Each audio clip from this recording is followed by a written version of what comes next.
In this lecture, we're gonna show a tool, Relative View. With this tool, we can define our own orthographic views. So first, let's insert our part. Let's go to View Layout, Model View. Let's choose Part 3.1, and let's go with Front View. So this is our front view, and it looks kind of awkward, weird, and this is not what we're looking for.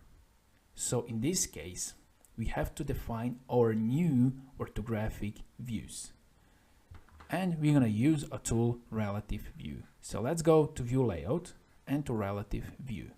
If you don't have this tool here, you can go to Search command, type in Relative, and then choose Relative View. Or you can go to Insert,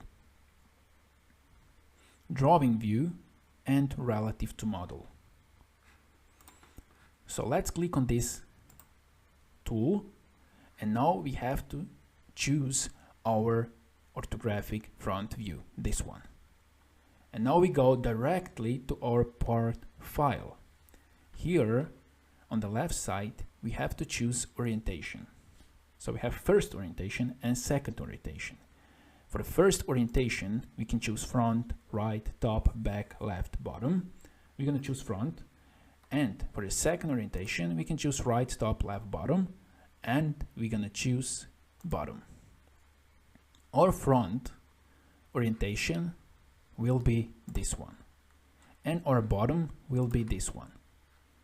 And now let's just click OK. So we are back.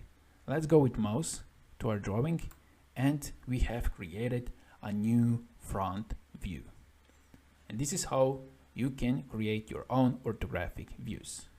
There is also a second way how we can define our orthographic views. Let's click on this view and let's open part. And now we want to choose another front view, and we want this one. So let's click on this one and let's go to View Orientation and Normal to. Now let's go back to View Orientation, and here we have more options. Under more options, we have an icon here, Reset Standard Views. So when you have some awkward views, you can first start and try Reset. If that doesn't work, you can define then new views by using Update Standard Views. So let's click on this one and let's choose Front View.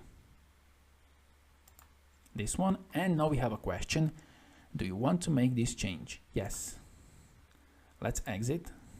Let's go back to our sheet, and now we see that our view has been changed. So those are two ways how you can change your orthographic views.